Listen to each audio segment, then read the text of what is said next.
William D. Eggers and John O'Leary wrote in their book Revolution's the Roots, published in 1995, that Beltway politicians, or both parties, have proved themselves unwilling to relinquish control. One should not count on a ruling party to voluntarily divest itself of power.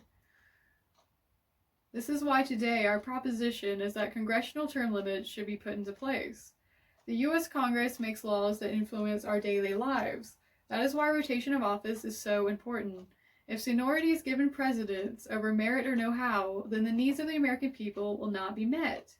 In this speech, we will be addressing the ill, blame, and cure for this proposition, as well as the costs and benefits associated with it.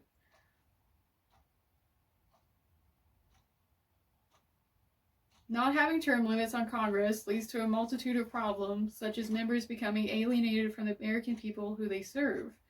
Also, according to a 2016 article on constitutioncenter.org by Nicandra Iannacky, not having term limits for Congress members increases corruption and decreases independence from special interest groups and partisanship. The significance of the problem lies in the fact that long-serving members have power advantages gained through seniority. Nicandra Iannacky also states in his 2016 article found on constitutioncenter.org that cycling leaders in and out of office could remind them of what real life is like and make them more effective leaders. Now that I have described the ill for this proposition, I will now describe where the blame falls. The blame for this ill is structural. Only the Constitution can limit terms for Congress members. The Senate report from the U.S. Government Publishing House, found on govinfo.gov, states, on May 22, 1995, the Supreme Court declared all state term limit laws unconstitutional as they apply to the members of Congress. Now that I have discussed where the blame of this issue lies, I will discuss the cure for the ill by presenting the plan of action and solvency. Our proposed solution is putting congressional term limits into place. According to termlimits.com, their organization's mission is to impose term limits on Congress through an amendment to the Constitution. Each legislative session, we actively push term limit resolutions through state legislatures. The goal is to trigger a term limits proposal convention. Recently, according to a 2020 article on termlimits.com by Scott Tillman, U.S. term limits has the support of 70 signers in Congress. The term limits amendment resolutions would require a 2/3 majority in the House and Senate and a ratification by 38 states in order to become part of the U.S. Constitution.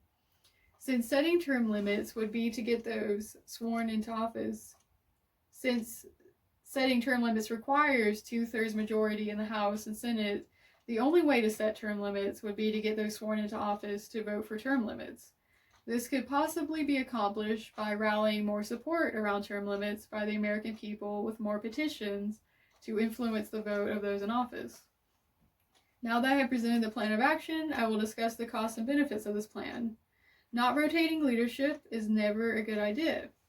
We have term limits for the president, and we should have term limits for Congress members as well. A 2016 article by Nicandra Iannacky from constitutioncenter.org states that by rotating leadership, lobbyists and advocacy groups would not be able to invest in campaigns and curry favor over time.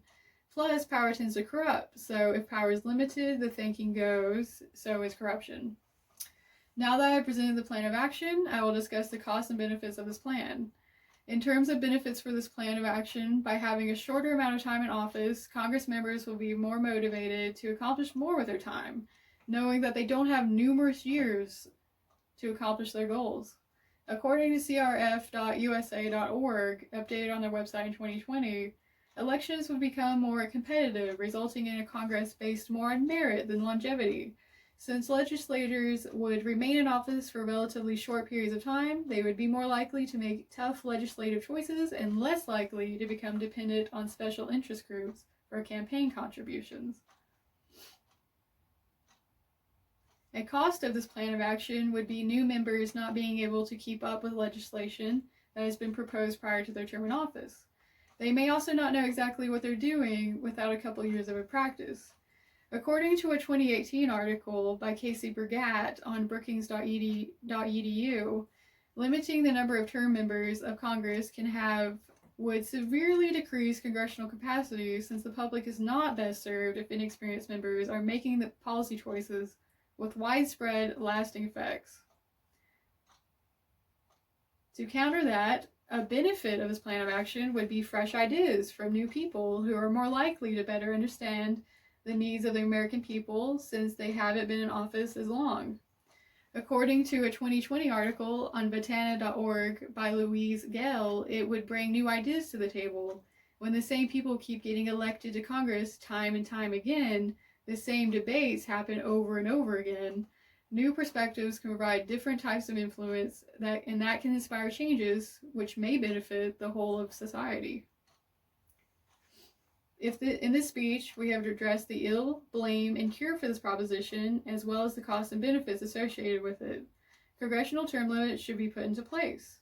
Congress members having unlimited terms has many drawbacks, such as dependence on special interest groups and potential corruption. For these reasons and more, it is clear that this policy needs to be changed.